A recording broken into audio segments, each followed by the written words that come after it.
क्या मांस खाने वालों की पूजा भगवान स्वीकार करते हैं? दोस्तों, आज के समय में सभी लोग किसी न किसी रूप में मांसाहारी भोजन का सेवन जरूर करते हैं, परंतु क्या आपने कभी सोचा है कि जो मनुष्य मांसाहारी भोजन करता है और फिर ईश्वर की पूजा करता है, क्या ऐसे मनुष्य के पूजा ईश्वर स्वीकार करते हैं? अगर नहीं सोचा तो आज मैं आपको इसी सवाल का जवाब बताने जा रहा हूं, जिसका वर्णन स्कंद पुराण और भगवत गीता जैसे हिंदू धर्म ग्रंथों में विस्तार से किया गया।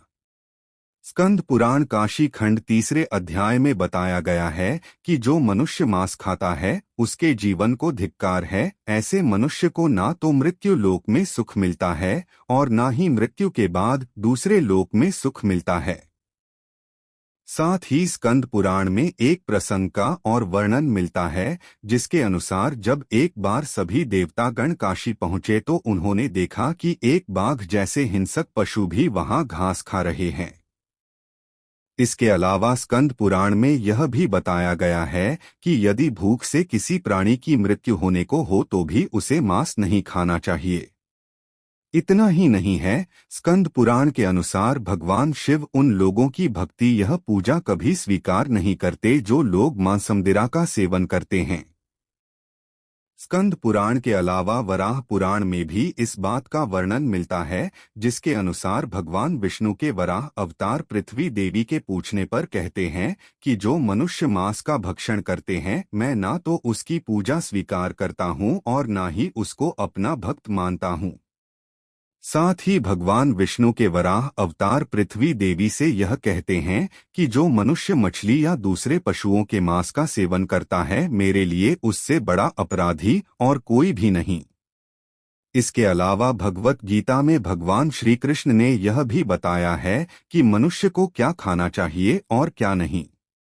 भगवान कृष्ण के अनुसार मांस एक तामसिक भोजन है, जिसके सेवन से मनुष्य की बुद्धि क्षीण होने लगती है और मनुष्य अपनी इंद्रियों पर से नियंत्रण खो देता है। उसके बाद मनुष्य ना चाहते हुए भी कई तरह के अपराधों का भागी बन जाता है, और ऐसा मनुष्य जब मेरी पूजा करता है या मुझे याद करता है तो मैं उसके पास नहीं जाता हूँ। इसके बाद भगवान श्री कृष्ण गीता में कहते हैं कि मांसाहारी भोजन राक्षसों के लिए है, न कि इंसानों के लिए। भगवत गीता में भगवान श्री कृष्ण ने आहार को 3 भागों में विभाजित किया गया है, जो कि राजसिक, तामसिक और सात्विक भोजन है। जिसके अनुसार सात्विक भोजन लंबी आयु देने वाला, मन को शुद्ध करने वाला, बल बुद्धि प्राप्त और तृप्ति प्रदान करने वाला है। हिंदू धर्म में मांस खाना सही है कि नहीं, इसके बारे में कई लोगों को भ्रम है, और इसका मुख्य कारण यह है कि लोगों को धर्मशास्त्र में वर्णित ज्ञान का ना होना। कुछ लोगों का तो यह भी मानना है कि वेद मांस भक्षण को जायज बताता है, लेकिन यह सच नहीं है। सच तो यह है कि वेदों में स्पष्ट रूप से बताया गया है कि पशु हत्या अर्थात पशु बलि आपकी श्रेणी में आता है। वेदों का सार उपनिषद और उपनिषदों का सार भगवत गीता है, जिसके अनुसार वेदों में मांस खाने की संबंध में स्पष्ट मना किया गया है। वेदों में बताया गया है कि जो मनुष्य नर, अश्व अथवा अन्य किसी पशु का मांस का सेवन कर उसको अपने शरीर का भाग बनाता है, गौ की हत्या कर अन्य जनों को दूध आदि से वंचित करता है, उससे बड़ा पापी इस सृष्टि में कोई भी नहीं। यजुर्वेद में बताया गया कि सभी मनुष्य को परमात्मा के सभी रचनाओं को अपनी आत्मा के समान तुल्य मानना चाहिए, अर्थात वे अपने जैसे हित चाहते हैं उसी तरह अन्य का भी हित करें।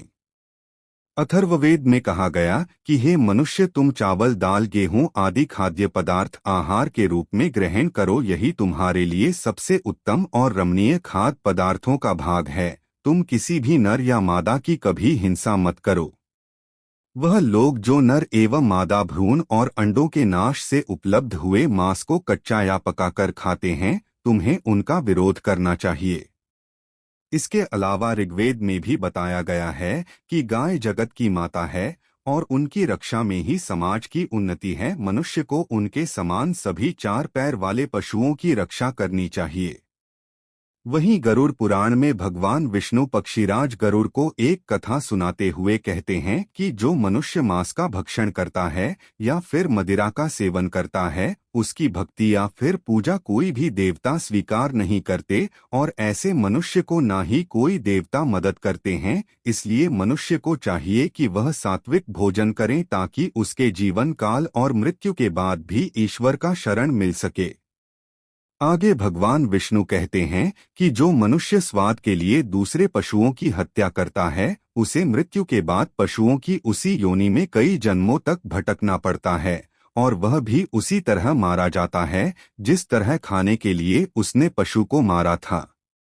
इसलिए मित्रों, यदि आप पूजा या फिर ईश्वर की भक्ति में विश्वास रखते हैं तो फिर मांसाहार का सेवन करना बंद कर दीजिए। वैसे भी मांसाहार भोजन को वैज्ञानिक रूप से उचित नहीं माना गया है। यह मनुष्य को कई तरह के रोगों से भी ग्रसित कर देता है। और जहां तक धार्मिक मान्यताओं की बात है, उम्मीद करता हूं आप लोगों को समझ आ गई ही होगी।